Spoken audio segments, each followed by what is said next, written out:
Какво ми стана на пръста? Хора, значи аз тук преди малко правих гривни. Аз си се разхождам в парка. И там имам приятели. След това едно момиче ми казва ми това момиче. Казва, я да видя какво ти на пръста. Казва ми, нали, работа ми, която е много опасна.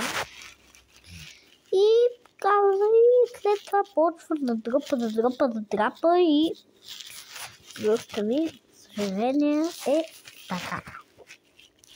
Да, защо им такова, не знам, но да, не ще го махам. Буквално е много лепкащо. Опа, че камерата ми падна.